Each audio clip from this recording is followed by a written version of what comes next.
asalaamaaleykum mbokku Sénégal maa ngi leen di nuyu ku nekk ci turam ak ci santam maître Moussa Diop président parti And Gor yi jot na tey nag ci affaire justice bi nga xam ne président de la République dans son discours bi nga xam ne def na ko le 3 avril 2025 di appeler à ce que justice bi ñu teg ko pression par le peuple mooy askan bi teg ko pression. Propos yooyu ba mu amee mi ngi ma fekk di Sénégal et li ma ci wax dégg ngeen ko mooy d'accorduma ci ànduma ci justice bi nga xam ne dañ ko war a teg pression parce que li ma gëm mooy démocratie fépp foo xam ne ñu ngi wax réew mi démocratie la dafa am loo xam ne diñ ko gëm mooy gouvernement exécutif législatif mooy député yi judiciaire mooy àttekat yi ñetti kuréel yooyu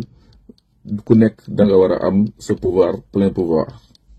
mooy indépendance de la magistrature respect du pouvoir des députés mais également gouvernement bi nga xam day gouverner boobu mu amee man jox naa ci sama position en tant que homme de droit propos yooyu confirmé nañ ko par le premier ministre Ousmane Sonko solidarité gouvernementale oblige mais confirmé na ko déclaré ne justice comme que peuple bi moo tax ñu koy rendre di leen war a teg pression man ànduma ci parce que loolu début de dictature la et violation li ñuy naan séparation des pouvoirs la réaction ki nga xam nag mooy garde des sceaux Ousmane Diagne ne moom du d'accord ay magistrat du siège précisé na ko waxul magistrat du parquet magistrat du siège ñu leen di teg pression te loolu dëgg bu wër kéng la bu fekkee nag aujourd'hui li ñu doon jaay sénégalais yi dans la coalition Diomaye président ak programme pour jël réew mi en 2024 une fois ñu jël réew mi jaar feneen te lu ñu doon critiquer avant ñu jël réew mi mooy lan que justice bi dañ koy instrumentaliser lu nekk dégg nañ ko fii que justice bi ay corrompu lañu c'est des propos de Ousmane Sonko que justice bi juge yi bari nañ si nekk ay délinquants yooyu yëpp ce sont ces propos tey nga ñëw bëgg a vassaliser la justice mu war a dox si liñ ko bëggee di ko teg pression c'est di wax waxeet complet indépendance de la justice dafa war a fekk ci nekk ci loo xam ni ni nga ko waxee gëmloo ko sénégalais bi gaa yi jëndee ko noonu à 54% buñ la falee da ko war a appliquer li nga lu tax ñu fal la loolu yëpp tax na aujourd'hui ñu gis un premier ministre et son gouvernement dem à l'Assemblée nationale démb jàkkaarloog ndaw askan wi mooy les députés majorité mécanique loolu j'ai toujours été contre la majorité mécanique moo tax élection 2024 novembre 2024 man gis ngeen ce qui s'est passé j'ai été contre d'entrer dans la liste du PASTEF pour nekk un député PASTEF député du peuple la gëm loolu nag dafa fekk ni aujourd'hui ak démb li ma gis ñu gis un premier ministre très colérique réew kenn du ko diriger par xol bu tàng ak xuloo ak xeex niiroo ngaayu non bu fekkee loolu la en tant qu'opposant tu peux peut-être mais bu ñu la xasee ba fal c'est pour apporter des solutions te amoon nga livre pour solution ana livre ba ñu teg ci ñi nga xam ni amuñ sax doole les députés minoritaires à l'Assemblée nationale ne duñu ñëw déglu ay xastante ak ay menaces même bu ñu fa nekkul sax di nga xeex ak ñoom xuloog ñoom à leur absence du lii moo taxoon ñu doon xeex pour la continuité de l'État par quelqu'un d'autre nga xam ni ñaari rakkaw président Macky Sall jeex na te daf ko waroon respecter dégg la ngay naan tolérance zéro surtout kumba am ndey kumba amul ndey tamit dafa war a jeex monsieur le premier ministre patron du PASTEF Abdou Nguer ngi nii un client boo xam ne défendre naa ko Sénégal temps yi mais waa Pastef ñëpp mer. Ce n'est pas mon problème. Je suis un avocat, je défendrai qui je veux. C'est pas un militant ñoo may jox ay instructions. Ni de AG jot na, à plus forte raison, waa Pastef. Sama liggéey n'a rien à voir avec la politique. Bu fekkee le président de la République moom bu jëlee décision nommer un Samba Ndiaye des petits pastefiens jóg delloo décision ba ne ko du fi am mu reculer avec la pression aussi de son premier ministre dinaan du ko signer et que des gens comme le DG du port nommé par le président de la République woñ loxoom ça s'il appelle à des DG forts, je parle du président Bassirou Diomaye Faye, bu fekkee mu ngi woote ay DG fort la bëgg ay ministre fort ay premier ministre super fort, il a vu le résultat et nous sommes qu'à un début. Loolu mooy dëgg. Man président de la République ma nommé une personne keneen ci biir ku ma nommé jóg di wax doo fanam. Loolu mooy dëgg, loolu mooy réew. Mais aujourd'hui c'est une pagaille complète. Abdou Nguer jàpp nañ ko encore parce que c'était une demande politique de Pastef. Keroog boo mu rëccee fekk ba koy défendre à la sûreté urbaine, vous avez vu la réaction de ñi nga xam ne ñooy waa Pastef. ñu bëri nee nañ ay jullit lañu. Jullit du ñaanal mbokkam kaso. Jullit du ñaanal mbokkam kaso. Loolu la ñuy wax ci kaw. Mais mu dem jàkkaarloog attakat yi jàkkaarloog policiers yi ko war a entendre sur convocation sous la surveillance du procureur de la République mu génn fa kenn téyewu ko ma gis waa Pastef yi mer coow li bëri ñu bëri sax saaga nañ ma man en tant que l'avocat fuñ ko teg c'est parce que lu ñu doon wax di naan du ñu ñaanal nit kaso gëmuñu ko du ñay jullit. De toute façon s'il faut mettre la pression sur des gens tiital leen saaga leen menacer leen bu fekkee c'est Moussa Diop ils sont très mal placés très mal partis. Ça ne marchera pas. Fii gis nañu monsieur le procureur de la République nga seetaan nit jóg bokk nekk au cœur du Pastef saaga ndey président de la République Diomaye Faye yënguwoo.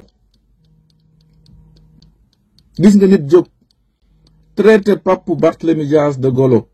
yënguwoo autosaisiro. Gis nga un prétendu docteur Diallo ne Sénégal démocratie amatu fi fii royaume la Sonko roi Diomaye prince ku fi yëngatu traité sénégalais yëpp yu àndul ak ñoom de doomaram yëngatu woo pour woo ko mettre ko le point sur les i. Gis nga un ministre porte-parole du gouvernement Ndiack Sarré génn ne feu Mamadou Moustapha Ba ancien ministre des finances et du budget dañ ko assassiné. Nga ne pataaral woowoo ko parce qu'il est du Pastef woowoo ko parce que ñemewoo. Gis nga loo xam ne da nga ko sol te attuna ko da nga koy subbi teg fële. Ne regardez que la République, le Sénégal. Pourtant le doyen Adama Gaye journaliste waxoon na la même chose sur la même personne feu Moustapha Ba ne diñ ko rey mais da ngeen ko jàpp ne ràpp ci biir garde à vue mu dem juge yi nga xam ne ce sont des magistrats assis donc indépendants mënuñ ci lem dara ngeen mënul ci ñooñu ñoo ko libéré bu defoon ci yéen rek tëj nañ ko le parquet mais magistrats assis du siège dañ ko libéré. Ni ngeen jàppee woon Adama Gaye Ndiack Sarré ñëw wax lu muy wax da ngeen ko waroon woo defu leen ko. Monsieur Ibrahima Sall wax na fi la disparition de Fulbert Sambou yooyu yëpp nii la demee arrêté ngeen ko du ay diffusion de fausses nouvelles. Abdou Nguer dérange. Abdou Nguer da lay rappeler li nga def te mënoo ci dara yaa ko def am ci ay preuve jàpp ngeen ko woo ko convoqué ko mu ñëw ngeen vérifier toute la journée ba guddi 11h30 ba guddi trouvé wu leen dara loo xam ne mën na considérer une infraction ngeen tombe sur un compte boo xam ne moomu ko même su fekkee dañ ko tuddee Abdou Nguer Seul turam mi ngi ci kooku da ko tooñ sax tuddee comptam boobu Abdou Nguer Seul parce que da ko fond c'est tout ñu vérifier enquête xam ne du moom ñu jàpp kooku xanaa kay boo jàppee ki def lu taxoon ngay wër nga jàpp sàcc bi mais da ngay bàyyi ki nga xam ne présumé innocent et innocent même parce que du moom mais nga place ko en garde à vue. Pourquoi? C'est pour faire plaisir à des militants du pouvoir du PASTEF loolu mooy dëgg la kumba am ndey kumba amul ndey am na fi te luñ doon xeex donc jóge fi tey l'emprisonnement mooy programme mu Ousmane Sonko qui n'est pas à sa place parce que bu koy xuloo xeex bu dëgg ba ca même seul à l'Assemblée nationale il n'est pas à sa place. Toutes les voix discordantes selon lui doivent être effacées. Attention au mot effacé. War a jàkkaarloo nag ñi nga xam ne dit-on ce sont des milliardaires ou c'est des opposants bu Macky Sall defoon ni muy waxee nii il ne serait jamais là. Il ne serait jamais là. ñun man foogoon naa ne moom bu ñëwee c'est pour faire avancer la démocratie et de naan kenn dootu fi waxati ku fi wax tolérance zéro dina lay jàpp ne ràpp ci kaso bi ku ñemee na génn ñu xeex ak kan. Opposition bi ak ñi nga xam ne sont des sentinelles comme ñoom Moussa Diop actuellement tal ñu xuloo tal ñu xeex defaraat Sénégal tegaat ko ci raay développer ko faire évoluer les choses fa lañ toll. Bu fekkee nag monsieur Ousmane Sonko c'est pour masquer sa échec depuis 1 an et quelques au pouvoir li nga doon dig Sénégalais sur l'emploi fouras sur l'emploi fouras ay exportation de main d'œuvre la fi nekkee bu fekkee wàccee la vie chère bi ñi sant seen bopp Sénégal tey la nit ñi gën a sonn li nga digoon Sénégalais yi ci programme muy amnistie di mu ñëwee da nga koy dindi parce que da nga ko bañ a voter da nga koy abroger même déclaration de politique générale décembre 2024 wax nga ne bu fekkee ñun ñoo tax ñu koy def ni ñu ko dindi 3 mois après qu'est-ce qui s'est changé pour nga changer le langage ne non duñ ko dindi duñ koy interpréter comme ça ñu segg lu ñu arrangé wul nii loolu mooy lan y a des gens qu'on veut protéger c'est tout. Gis nga nit buy def dara dans l'opposition na assumé Moussa Diop taalul pyromanul yàqul saagawul waxu fi ci ñaaw ci réew mi waa AG kenn defu ko. L'objectif est atteint. Il fallait empêcher le président Macky Sall de def 3e mandat. C'est tout. Ku nekk def nga li nga war a def. Am ñoo xam ne ils n'ont même pas respecté les institutions judiciaires en traitant les magistrats de lâches. Loolu am na fi. De corrompus, de délinquants. Defuñu ko. Donc aujourd'hui, li digoon Sénégalais sax defuñu ko. Naan dañuy intervenir. J'invite nag le conseil constitutionnel, les magistrats ñu jël seen responsabilité comme ni ñu ko jëlee woon au mois de mars 2024 de opposer à tout report de l'élection présidentielle face au président Macky Sall. Bii tamit la loi d'interprétation bi ñu joxe te ki nga xam ne moo ko porté sax dafa ne woon dañ koy annuler le 12 février 2024 sur sa page Facebook Amadou Ba tey ñu ñëw di layam donc yaa di wax waxet dans tous les cas. Le pourquoi ça ne m'intéresse pas. Diggee bor la. Ana loi sur l'homosexualité ci mesure yi may njëkk jël c'était sur Walf je pense mesure yi may njëkk jël ci lay bokk tey sañoo ko su ma toogee réew mi dans 2 mois ñu régler problème bi kii kenn du fi dem ba di am déception les gens sont déçus c'est ça la réalité fii mënoo fi noppiloo kenn parce que ragaluñu kaso da nga def kaso ñu def kaso ragaluñu kenn daañu respecter les lois de la République fu ñu saaga am man je suis contre fu diffusion de fausses nouvelles am je suis contre waaye la loi elle est impersonnelle et unique pour tout le monde elle est générale. Ce n'est pas nag parce que da nga am échec depuis boobu ba léegi xamoo foo jëm li nga doon wax defe ne réew